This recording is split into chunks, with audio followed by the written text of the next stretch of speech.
Or would you like to open it up for some questions? There's a couple questions back there. I would like to urge everybody, if you need just information on voting, the League of Women Voters has a website, votersedge.org, VOTERS, edge.org. You can read pros and cons on all the state propositions, the local propositions. They'll ask you your zip code, they'll tell you, and you can even, and you put your address in, you'll see exactly the ballot that you will be voting on. It will tell you where to vote. It's a very useful website. Votersedge.com and KPBS.org took it over. I mean, they put it on their website, sort of taking credit for it, but it's League of Women Voters. Thank you. I saw another hand back there. Yes, sir. Yeah, I agree with Christopher's comment that voting is a duty rather than a right. But the problem, I think, that the reason why most people don't vote is because it doesn't really count. And the reason why it doesn't count is because basically the state legislatures are figuring out who their voters are going to be through gerrymandering and so forth. And as a practical matter, one of the statistics that I heard on the radio the other day is that 1.8 million people more of those people voted for Democrats than Republicans in the last election for state legislatures, yet 2/3 of all of the state legislatures in this country are Republican. Why is that? And the reason is for gerrymandering. And I guess my question to you is, if this continues, voting really won't count. So what do we do about that? Well, I think there's a saying that all politics are local. We need to take that on and say all voting is local. And that's how we talk to people at their doors. Look, voting for president is important, but there's a whole lot of other stuff on the ballot. In San Diego, in the state of California, there will be 35 propositions on the ballot in November. That has nothing to do with federal government. 17 of those will be local San Diego propositions. Yes, 17 of them are state, the rest are local, yes. In any way, it's about half and half. Those are local things that we can decide on.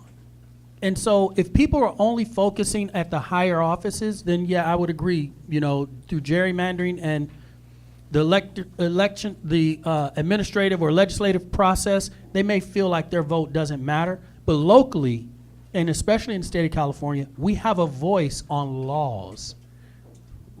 Referendum, initiatives, and propositions are laws that we are voting on, and we should exercise that voice and that vote.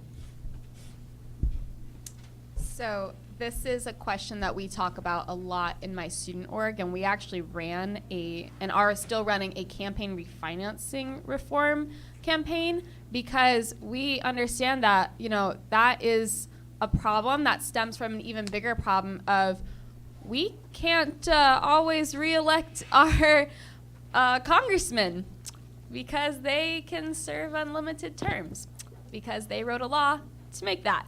And they have these huge war chests that allow them to just keep getting reelected. And then they can get away with gerrymandering. They can get away with all these things that make it seem like our vote don't count. So my answer to that, how do we stop that? Well, we got to put a stop to that initial problem. We need to pass, we need to overturn Citizens United so that we have a more fair way of getting other politicians into office, and so that we can kick out the politicians that we don't like, and they don't pass laws that benefit us, and they pass laws that only benefit them, like gerrymandering. Even though it is technically illegal, they can get away with it because there's no other higher power telling them they can't, because they know that they're going to be sitting in their big chair for a long time. So my answer to that is that we as a people need to come together, and it'll be an uphill battle to overturn Citizens United, because how do you convince Congress to overturn their own bill that benefits them? But truly, we need to remind the politicians of who elects them, who gave them their power, and let them know that we can take that power away, and we will, so that they have fear again, and they listen to us again, and they don't just have this unlimited power that they now possess. I'm going to make an affirmative statement towards this situation because I was born in North Carolina, and I just got back from North Carolina, and while I was there, the decision. So for those of you who don't know, North Carolina, put together some or tried to push forward some changes in voting regulations that basically would have disenfranchised just every minority person in the state.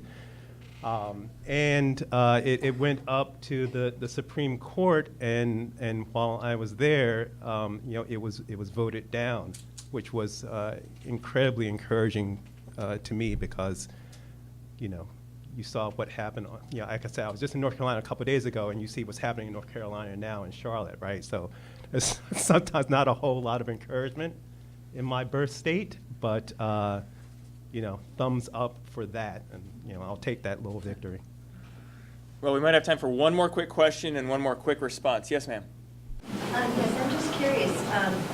We're calling this democracy. However, we actually have a democratic republic, which is different from a democracy.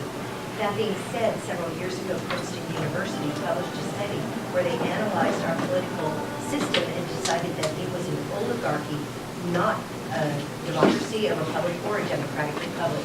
I'd like to know how the panelists respond to the fact that people perhaps aren't voting because we actually aren't voting.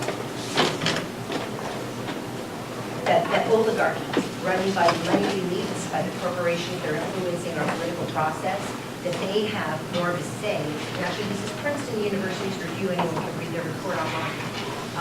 I'd like a response to that we are no longer a democracy never were because we're a democratic republic. Initially to start off with apparently, but now they believe that we are now an oligarchy and not women. I'm curious as to how you respond to that. Baker gets to answer, and we got to close down. I would say that money plays a huge role in our elections, and the people who have it use it. But the people, there's an answer. The people can stand up to money and still come together and change things. All right. Well, Wait, let me just say, Open San Diego is working on a project to make where money is coming from more transparent. If you'd like to join us in that effort, please come to a meeting. that's fantastic. And locally, iNewsSource does that very well.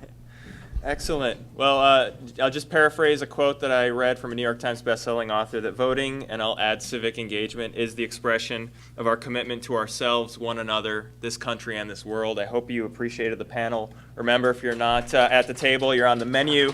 Go vote. Support civic engagement after Election Day.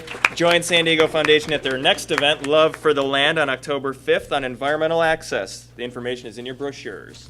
Have a nice day.